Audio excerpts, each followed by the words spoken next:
Let's do this. It's Hot Sheet. It's the first week of the Major League season coming up in a few days. Scott Braun, JJ Cooper, and Geoff Pontes. Also, just a reminder to everyone, always a great time to get yourself a Baseball America subscription. So head to the website, baseballamerica.com, for more details. Sign up, get involved, get excited. And we're coming off spring training visits. So let's go down the line here. JJ, you first. How was your spring training trip?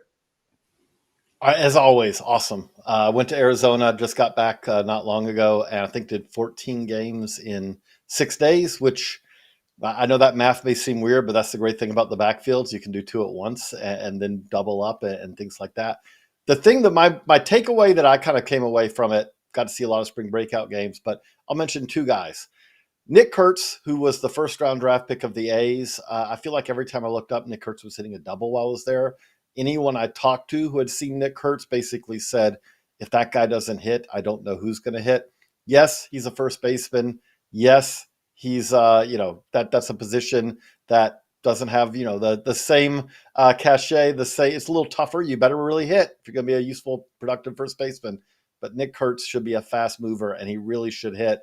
And then kind of a little bit more obscure, but was fun to watch, was the Reds have a right-hander, Luis May, who in their spring breakout game was 100 to 102 with sink, and I do mean turbo sink, breaking bats, doing everything you want to see for a guy who has really struggled to throw strikes. But the thing about he's doing now is he's throwing a lot more strikes. If you can do that while throwing 102 and mixing in a slider, you can be really good. I think I saw 14 games, but Geoff, I think you saw more. Yeah, I was up to 20 games over 11 days. Did have one day where I only caught 2 days. I only caught one game, but I hit a 3-day game on the backfields. I saw a lot of players, kind of every team on the west coast of Florida, which is 10 teams. Saw all the spring breakout games. I didn't see the second Red Sox spring breakout, which was the first Twins spring breakout, but our Josh Norris was there and on the ground, and got us lots of and all the Red Sox pitchers that have kind of been popping. And I'll start off there where there's been a few reports that have come out, guys like Peyton Tolley showing a lot more velocity on the backfields. Juan Valera on the backfields, and that second spring breakout game looked tremendous. David Sandlin was another one that really impressed scouts. But I think some of the bigger names that stood out for me, Bryce Rayner is one. Tigers first rounder last year, high school shortstop, was just outstanding in terms of spring breakout game. Had a couple of hits off of more advanced arms. They flashed a 114 on the screen on one of those hits. I don't know if that's accurate or not. I'm going to say that it was probably not, but he did hit the ball really, really hard. I saw him again on the backfields a couple days later. Had a couple of hits in that game against Cal Steven in particular. Kind of a highly touted, top 5 round pitching prospect for the Blue Jays from last year's draft, college guy.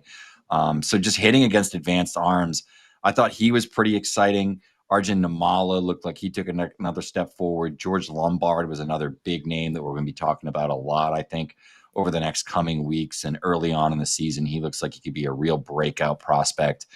Biggest one, though, maybe the guy that got the most buzz and maybe was the most impressive year over year was Connor Griffin of the Pirates, their first rounder.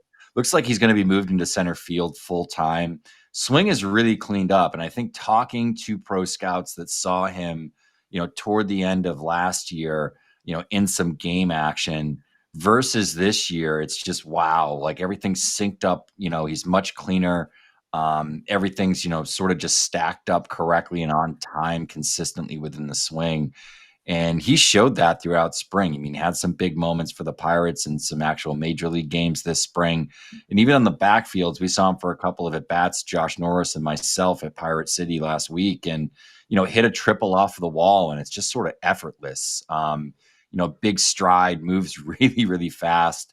Potential for a 5-tool player here. If the hit tool is even average, I think we could be talking about a potential superstar.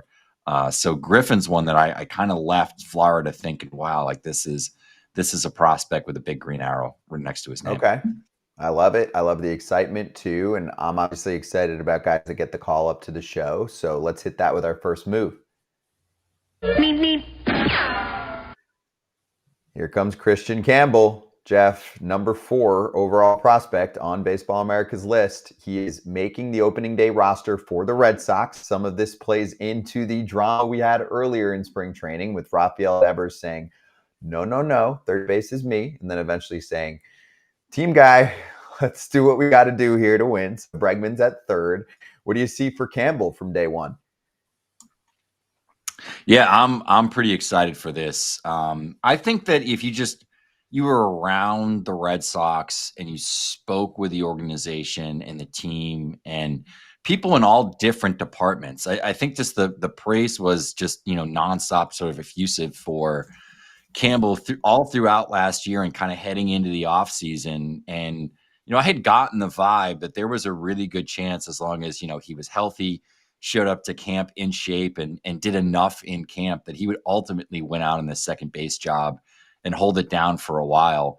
I think that's what we're going to see. I think we're going to see a guy that hits for average, hits for some power, is versatile in the field, is athletic enough to make some highlight reel plays in the field, and offensively as well, can run a little bit, just does all the little things really well. And I think with the addition of Alex Bregman plus Kristian Campbell, you've kind of answered one of the biggest question marks around this lineup and this offense last year, which is sort of where is, the clutch right-handed hitting, where is the good right-handed hitting, where is the right-handed power? And now neither of these guys are 30 home run threats probably.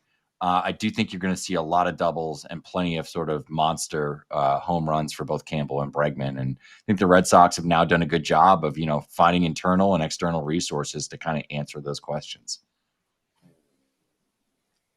And I would just add to that the thing that also jumps out here is, I know that Campbell, if you look at his overall slash line, looks pretty ugly this spring, but he really had a rough start to the spring, and it didn't seem like he was really comfortable at the plate, really seemed a little bit, his timing seemed a little bit off. And as the spring's gone along, he's shown better at bats. I would still not expect it to be much of a problem. I would expect him to hit pretty much, again, there may be a little bit of adjustment. If a veteran has a rough couple of first weeks, no one kind of says anything. If a rookie does, you ask, is he really here? Is he ready to contribute? But I would expect Campbell to hit the ground running. And the thing that Geoff mentioned here, you talk about the defense, the defense, but also would say the defensive versatility. This is a guy that, if you want to give David Hamilton a game at second, well, he can slide elsewhere. He can play in the outfield if you want him to. He can even play, third or short for a day if you needed to. So you've got some versatility here, in addition to the fact that he should really hit. So how much better do you think this makes the Red Sox on day one than what we thought it was going to look like at the beginning of spring training, JJ? Because we did have the Devers drama, and there was a sense that he was going to win that battle, at least for many. Not me, actually. I'm often wrong, but I was right on that one, battling against my former player hosts on Foul Territory. I was like, this team is better with Alex Bregman at third. I get that he could probably play second, but do we really need to have him learn a new position right now? So anyway, when you project forward here, what this team looks like as they're trying to get back into playoff mode, do you think this is a huge win for them the way it played out? Yes. And the other thing I would say with that is that it's not just him. We can talk about Roman Anthony. We can talk about Marcelo Meyer. The thing that adding Bregman also helps for this. I feel like if you look at the Red Sox last year, their biggest problem is anytime they lost a regular, they really felt it when Trevor Story missed time, when Tristan Casas missed time. The answers, the guys who filled in after that were replacement level or worse players. They were guys who were giving them nothing. This year, they have kind of an answer. Maybe catcher would be the one position that position player-wise is a little bit weaker, but they have 5 or 6 outfield options that are legit. Like, okay, this guy could be a regular if you need him to. They have a plan B and in some cases a plan C at every infield spot, I would say as well. And with Devers, moving him, adding a great defensive third baseman and moving a poor defensive third baseman who can really hit to DH also is a win. So I do feel like that this team is a lot deeper and stronger this year. And they're my pick actually. We just did our MLB predictions. I've got them in the World Series, which may be a little bit aggressive, but I do think that this is a team that has the ability to do that. Wow. You just got some Red Sox fans very excited, JJ. You are a smart man. It is not easy to predict baseball winners, obviously, but especially playoff wise. But You want to elaborate on that for a quick second on why, now you think overall this team has enough? I would say, especially on the pitching side, you think that they did enough this offseason plus what they have makes this team able to get through October and into the World Series? I think if they can get there and everyone stays healthy, Garrett Crochet, Tanner Houck is fine to be kind of the front of a rotation to me in the playoffs. The real question is going to be, do they have enough pitching depth? They may not. They may not right now. But the thing that I would say with that, and Geoff, you even know this better than I do, I feel like if you get to June or July, especially July, and it's like, okay, this team's a pitcher or two short, there is plenty of depth here. There's plenty of ammunition to make moves. We saw that with the Crochet trade, where that was trading away two elite prospects in Kyle Teal and Braden Montgomery, but those were not their. That's not the core three. That was the core four. Now it's the core three, but that was kind of taking their fourth and fifth prospects. You talk about the David Sandlins of the world. You talk about there's enough pitching here, I think, in the minors as well to at least be good trade chips. Yeah, I think you can look at that, just overall the depth of the system on the position side. We haven't really talked about anyone like, John Tinson, Garcia, who's obviously been a pretty strong player in his own right. And I think once you get to that point in the season that you pointed out, JJ, June or July, you're also looking at a potential additional acquisition window coming up in the draft where you're going to then be able to sort of backfill some of that depth again in this year's draft, with a decent bonus pool. So, and they've done a good job. I think, you have to give the Red Sox credit of, identifying talent, particularly even outside of round one over the last couple of years, as, they've nailed a few of these picks. So, yeah, I think just overall, they're in a really good position right now to not only deal from a place of strength, but they also have a lot of pitching that I think is on the come up, and one that, outside organizations seem to be honing in on now after, sort of it not being a point of emphasis for teams coverage over the last couple of years. I think, Red Sox pitching could hold the key, some of these pitching prospects to potentially acquiring more arms in the future. Mm-hmm. Hey, if they go far, especially with the prospects we're talking about this year, I'm going to continue to shout out Chaim Bloom's name, because Cardinals fans don't know what they're getting, but at least, most of these guys over the last several years, that's coming from the last group, right? The names we're bringing up, that's not from this group. This group's brand new. It's one season in. Obviously, they've done good things, but he was asked to kind of rebuild the farm system. And I got to say, the Red Sox have a really damn good farm system. So he did a good job on that front. Cardinals fans, you can get excited because maybe you're up next to kind of rehash what's going on there. Anyway, let's bring up a comment from someone watching live right now. There it is, Dan. Baseball's in a great place, in my humble opinion. So many young stars like Witt Jr., Gunnar, etc. And as you mentioned, Rayner and Griffin really improving. I want to add to that we have a piece going up Thursday on the website, baseballamerica.com. We are in another golden age of shortstops, and we've seen this multiple times now in the 21st century. If you're old like me, you remember a time where a good shortstop was someone who fielded really well, batted eighth, and you hope that they hit 240 with no power. And now you look at it and you say, if your shortstop's not one of the better hitters in baseball, then they're not one of the elite shortstops. Mentioned Bobby Witt Jr. there, which, by the way, I love the WHITT. It's not Ernie Witt Jr. That would be great. Shout out for the Blue Jays there. But Bobby Witt Jr., Gunnar Henderson, you got to put Ellie De La Cruz in that as well. You look at this young core, then you look at the still productive, shortstops like Francisco Lindor, like Corey Seager, guys like that. It's a really great time for shortstops. It's not the best time for some other positions. I think it's a little weaker in the corner outfield spots. First base, man, where did all the DHs go? But part of that, I think, is that we're seeing so much athleticism now in the game. We're seeing the best players are playing the premium defensive positions. And also part of that is guys are being allowed to play there. Like when we talk about, I feel like in an earlier era, it's not crazy to think that Gunnar Henderson might have been a third baseman. It's not crazy to think that Ellie De La Cruz might have been a center fielder, because was anyone going to let a 6'5", 6'6" guy play shortstop? The Reds have, and they're reaping the benefits of it. That's right. So let's get to the pitcher side of things. We've got the 9 breakout pitchers of 2025 article that's up on baseballamerica.com. So without giving it all away, can we hit on a few names here? Geoff, you want to kick it off? Yeah, I have a couple of names I'll point out right off the top. Hayden Birdsong from the Giants, right-handed pitcher, kind of had a meteoric rise to the major leagues last year. No longer prospect eligible, but I think he's going to crack the back end of that Giants rotation. The stuff this spring has just been tremendous. Four-seam fastball sitting in the mid-90s with ride.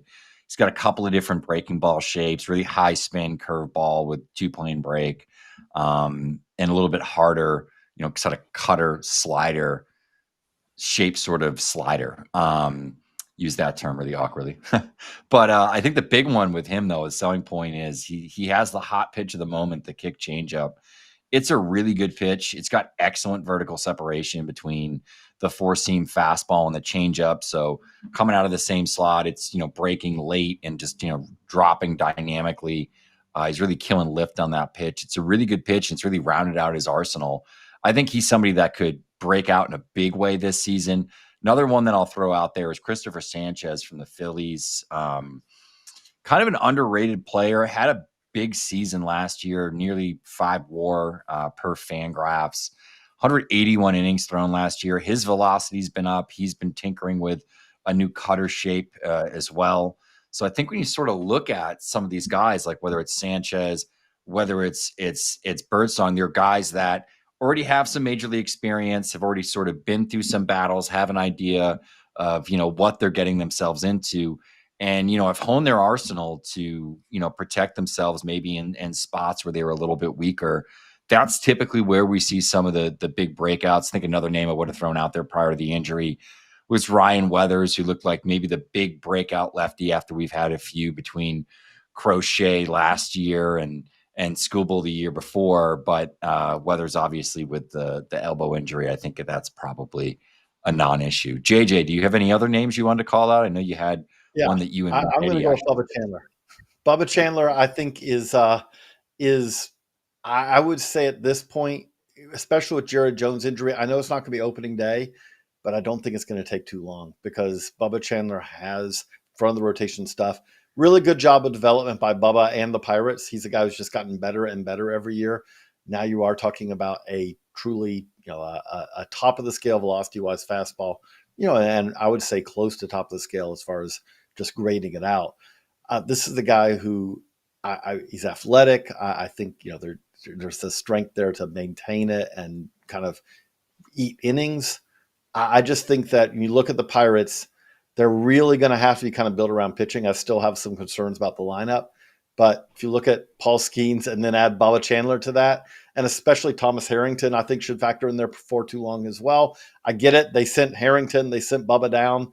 They're going to let the veterans, this is something you see in April a lot, kind of don't you use the options that you have to kind of keep the guys down a little bit just to keep your options open, keep your veterans that you have to either release or designate for assignment or waive, keep them around. But I would expect that the Pirates rotation by midseason will include both those guys, and that could make it one of the better rotations.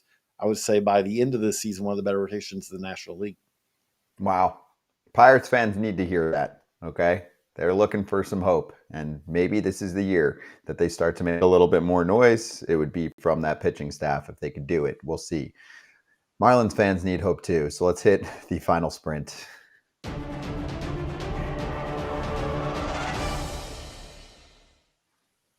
I feel like the perfect term to start here from a fan perspective is, what are we doing? So let's start with the practice squad story because we haven't gotten to that. JJ, what did you think when you first saw a real post from their team on LinkedIn calling for practice squad players? My first thought was, this sounds like it's against the CBA labor agreement and all of that, but what else did you think? That was kind of one of my questions did they get this cleared? And the answer soon came out. No, they did not.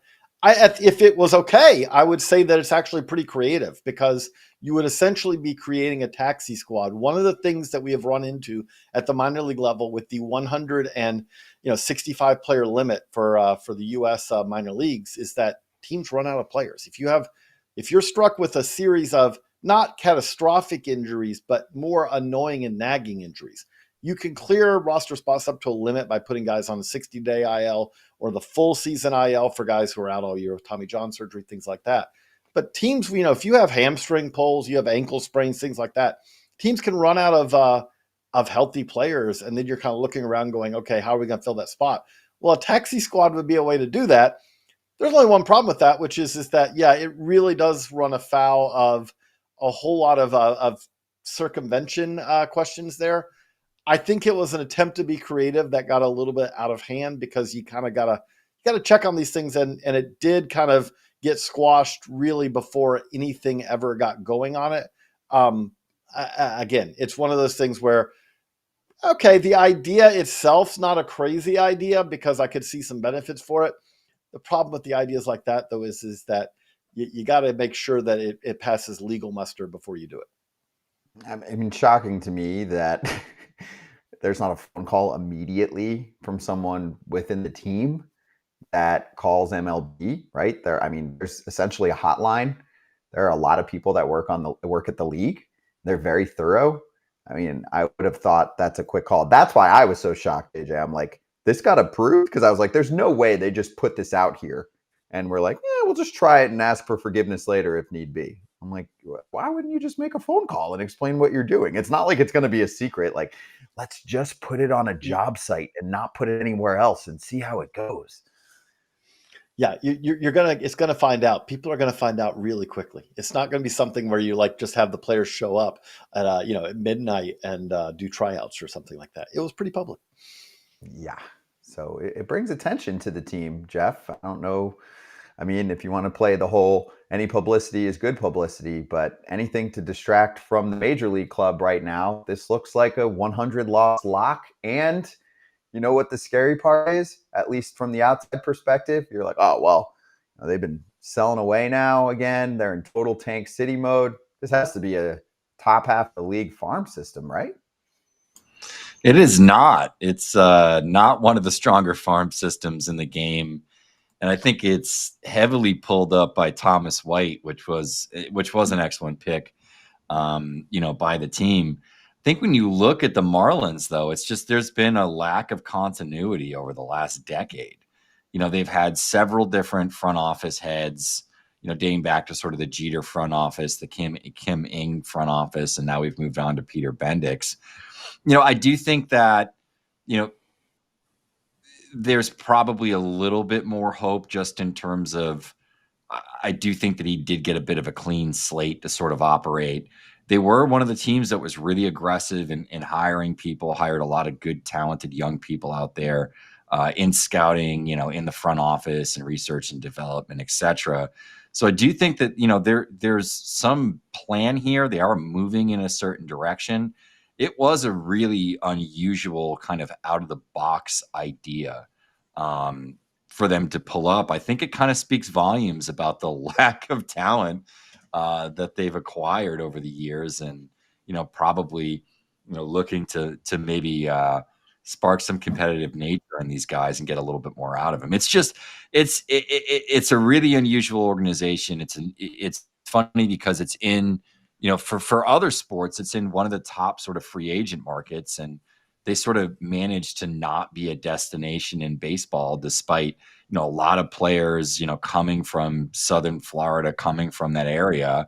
It's a huge talent pool. It's a great place to sort of live and settle in, great weather, et cetera.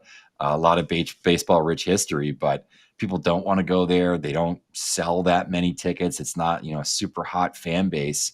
So they're up against it. There's a lot of challenges for the Marlins organization, but, they really have to sort of rebuild the talent acquisition pipeline and start to bring in more talent, because there's been an extreme lack of it, particularly on the position player side over the last decade. So when we talk about Tampa, Tampa Bay, St. Petersburg, really, and you say, well, can the Rays ever draw? And we can see about whether a new stadium, which obviously has been now pushed further into the future, if it ever is going to be there and all that. But you can say with the Rays, it's like, I don't know if they're ever going to drop, because this is a team that's had consistent success. And we've kind of seen, like, even when they've gone to the World Series, you don't see a big attendance booth. I don't know if we can answer the question about whether baseball can be successful in Miami until we actually see the organization try to have consistent success for the first time in team history. Yes, I know this team has won 2 World Series, but they never decided to feast on the goodwill that comes from that. They tore those down right after that. This is the team that hasn't won 90 games in pretty much 2 decades now. It's something where you look at this lineup right now. You can talk about, like Geoff did, about the turnover, which is very much true. But this is not right now. You look at that lineup, that's not a major league lineup. It's nothing against these guys, but other than Xavier Edwards, who was a nice kind of like reclamation project, I think it kind of prospect luster worn off a little bit with the Rays. That's pretty much maybe the only guy, maybe Nick Fortes, who projects as a real regular, like on a normal big league club.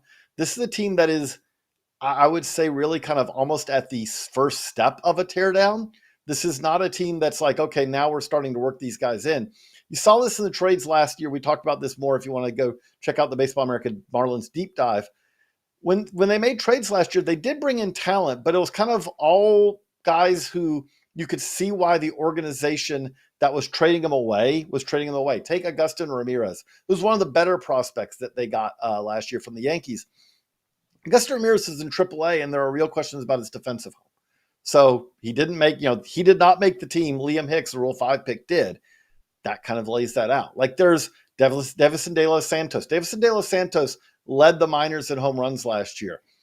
Why were the D-backs willing to trade him away? Because he has real concerns about his approach, about how many strikeouts he's going to pile up in the big leagues, about his defensive value as a first baseman.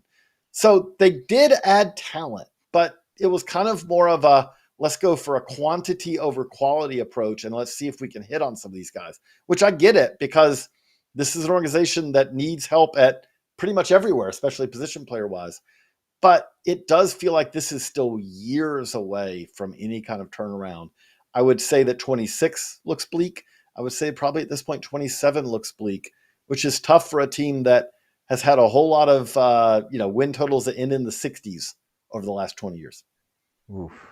The thing for me is that, and I always say this on Foul Territory, not every team can be the Rays. The Marlins are doing their very, very best to like really lock in on, hey, let's be the Rays in every way possible, with maybe even a smaller payroll, right? And you take a guy who had been in that organization for a while. Someone within the org kind of mentioned to me, maybe some of the practices are going to be dated very quickly and just don't work the same way, right? Like, the Rays have to innovate. Obviously, the Marlins, JJ, are going to have to innovate as well. But information is definitely spreading a little bit better these days among organizations. There are definitely still some that are ahead of others, as we all are well aware of. But it's just hard for me to look at the Marlins right now and be like, are they going to be the smartest org in baseball, and that's what's going to give them an edge in the NL East over clubs like the Mets, the Phillies, the Braves, and even the Nats, who have actually done a pretty decent job of rebuilding? They just haven't really spent on free agency yet. I'm having a hard time buying anything being sold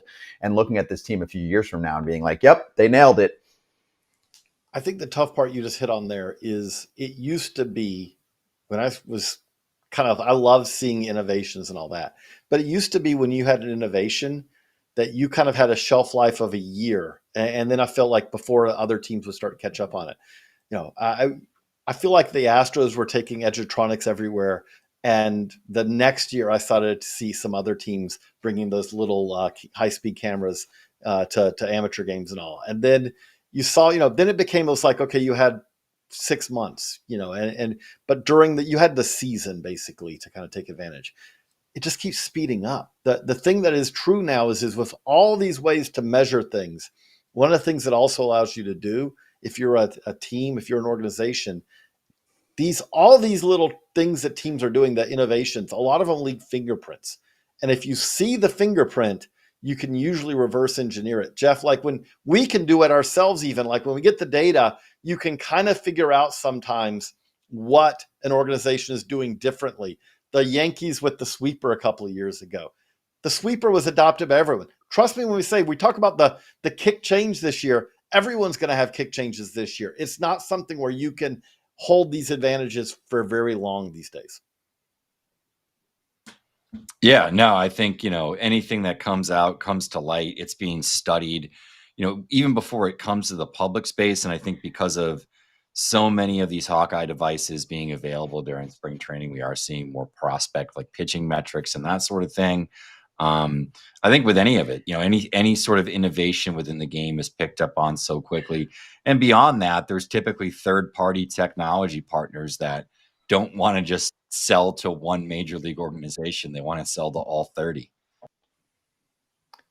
Yeah, exactly. Yeah, there's a whole case going on that front too with the Phillies right now. Type Phillies and Zealous into Google and have fun reading about all of that. We can talk about that maybe next week.